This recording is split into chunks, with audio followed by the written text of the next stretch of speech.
오늘 떠나볼 나라는 바로 신사의 나라 영국이에요. 영국의 정식 국호는 그레이트 브리튼 북아일랜드 연합왕국으로 그레이트 브리튼에는 잉글랜드, 스코틀랜드, 웨일스가 속해 있고 여기에 북아일랜드까지 더해 4개의 구성국으로 이루어져 있어요. 우리나라의 약 2배 정도 되는 크기를 가지고 있고 잉글랜드는 대부분 평야와 구름으로 외곽인 웨일스와 스코틀랜드는 산지로 이루어져 있어요. 영국은 우리나라처럼 4계절을 갖고 있고 기온차도 적지만 예측하기가 어렵다는 단점이 있어요. 겨울이 길어지거나 여름이 일찍 오기도 하는 변화무쌍한 계절에 비도 상당히 자주 내리거든요. 그래서 영국 현지인들은 계절과 날씨 상관없이 우산을 챙기기도 하고 일기예보를 잘 믿지 않는다고 해요. 시차는 우리나라보다 9시간이 느리고 3월에서 10월에는 썸머타임을 적용하고 있어서 8시간 차이가 날 때도 있어요.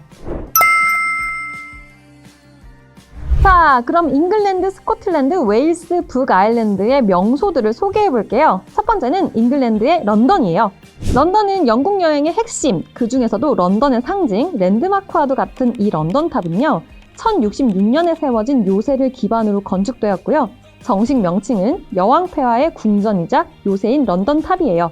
런던탑은 1000년 넘게 그 자리를 굳건히 지켜오면서 영국의 역사를 고스란히 담고 있어요. 그래서 오늘날까지도 영국에서 가장 인기 있는 관광 명소 중 하나로 손꼽혀요. 런던탑을 지나 5분 정도 걸어가다 보면 거대한 2개의 탑으로 만들어진 타워브리지가 눈앞에 나타나요. 타워브리지는 영국의 호황기였던 1894년 설계자 호레이스 존스에 의해 만들어진 개폐식 구조물이에요. 템즈강의 배들이 지나갈 수 있도록 다리가 특정 시간에 열렸다가 닫혔다가 하는 형태인데요. 엘리베이터를 이용해 탑 위로 올라가면 사람이 건널 수 있는 또 다른 연결다리가 있어요. 이 위쪽의 다리는 바닥이 투명하게 만들어져 있어서 다리 아래 템즈강을 볼 수 있고요. 특히 런던의 경치를 바라보기에 더할 나위 없는 최고의 전망대로 알려져 있어요. 이곳의 야경이 아름답다고 하니까 꼭 방문해보세요. 타워브리지를 건너 10분 정도 걸어가면 런던에서 가장 오래되고 가장 큰 전통시장 버로우 마켓이 나와요. 여러 가지 음식과 볼거리가 많은 이곳은 무려 1000년이 넘는 시간 동안 운영되고 있대요. 실제 지역 주민들이 애용하는 만큼 소소한 길거리 음식을 맛볼 수 있고요. 쉽게 접할 수 없는 세계 각지의 음식들까지 찾아볼 수 있다는 사실. 게다가 가격까지 저렴하니까 버로우 마켓이 사랑받는 비결을 아시겠죠? 보통 매주 수, 목 아침 10시부터 오후 5시, 토요일은 아침 8시부터 오후 5시까지 열리는데 항상 사람들로 붐비는 곳이니까 여유롭게 시간을 갖고 방문해보세요. 두 번째로 스코틀랜드의 에든버러로 가볼게요. 위스키의 본고장, 스코틀랜드의 에든버러에 가려면 런던에서부터 기차로는 5시간, 비행기로는 1시간 정도 걸려요. 에든버러는 옛 건축물의 스타일을 보존하고 있는 올드타운과 현대 건물들이 지어져 있는 뉴타운이 있는데요. 칼튼힐은 이 두 곳이 동시에 보이는 아름다운 전망으로 유명해요. 이 언덕에서 보는 그림 같은 풍경은 자연과 어우러져서 스코틀랜드만의 분위기가 한껏 느껴지는데요. 그래서 이곳의 전망은 에든버러 엽서에 들어가는 대표적인 풍경이기도 해요. 에든버러의 전망을 볼 수 있는 또 다른 명소, 바로 산꼭대기에 위치한 에든버러 성이에요. 이곳은 7세기경에 처음 지어졌다가 계속해서 건축물이 더해져서 지금의 웅장한 모습을 갖추게 되었어요. 경치와 함께 에든버러 성을 들렀을 때 꼭 봐야 할 것이 하나 더 있어요. 바로 운명의 돌인데요. 스코틀랜드 독립의 상징이자 정체성을 나타내는 보물이에요. 스코틀랜드의 역대 왕들이 대관식에서 이 돌 위에 무릎을 꿇고 왕관을 받았다고 하는데요. 13세기에 잉글랜드인들에게 빼앗겨서 런던 웨스트민스터 사원으로 옮겨졌어요. 그러다 수백 년이 지난 1996년에야 돌려받았죠. 잉글랜드와 스코틀랜드의 대립의 역사를 담고 있는 이 운명의 돌. 현장에서 사진 촬영이 불가하기 때문에 두 눈으로만 담아야 하는데요. 이 말을 들으니 어떤 보물인지 직접 보고 싶지 않나요? 자, 다음으로는 유럽 최고의 화가들이 남긴 작품을 무료로 감상할 수 있는 곳으로 안내할게요. 바로 에든버러 성 근처에 위치한 스코틀랜드 국립미술관이에요.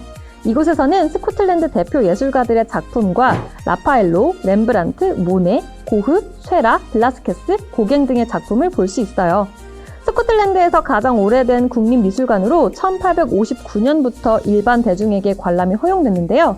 규모는 그리 크지 않지만 르네상스부터 현대를 아우르는 다양한 시대의 작품을 전시하고 있어서 지루할 틈이 없어요.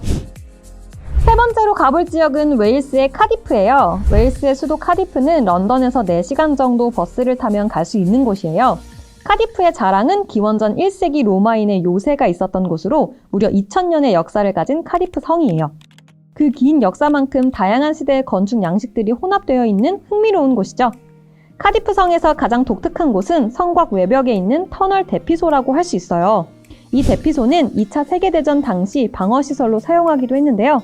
터널 안으로 들어가면 특유의 배경음악이 들리고 당시에 포스터가 전시되어 있어서 전쟁의 분위기가 느껴지는 듯하죠. 다음으로는 웨일스 남부에 위치해 있는 케어필리 성을 소개해 볼게요. 이곳은 13세기에 처음 세워졌고요. 웨일스에서 가장 큰 성이자 영국에서는 두 번째로 큰 성이에요. 실제로 가보면 거대한 규모에 압도당하는 기분이 드는데요. 내부에 들어가 보면 일부 파손된 부분도 있어서 성의 역사가 느껴지기도 해요.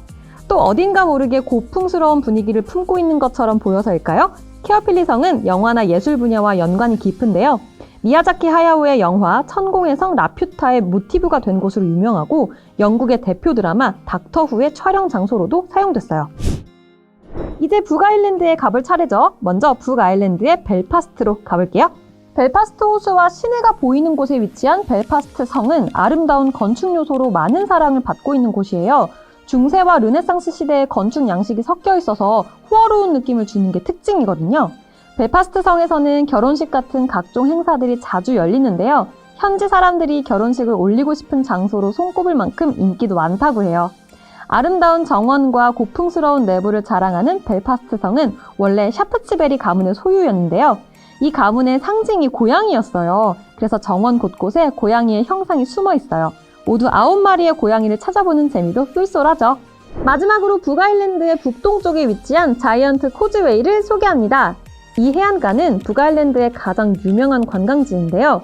고대 화산 활동으로 생긴 주상절리들이 아름다운 절경을 이루고 있어요. 1986년에는 유네스코의 세계 자연유산으로 등재됐고 1987년에는 북아일랜드 국립자연보존공원으로 지정되었어요. 자연이 주는 아름다움을 보기 위해 수많은 사람들이 방문하는 이곳. 시원한 바람을 맞으며 도보로 천천히 걸어도 좋고 힘들면 셔틀버스를 타고 구경할 수 있으니까요. 자이언트 코즈웨이에 꼭 들러보시길 강력 추천할게요. 지금까지 영국 각 지역의 대표적인 명소를 알아봤어요. 오늘 다루지 못한 보물 같은 곳들이 아직 많이 남아있는데요. 다음엔 어떤 나라로 찾아올지 기대 많이 해주세요. 안녕!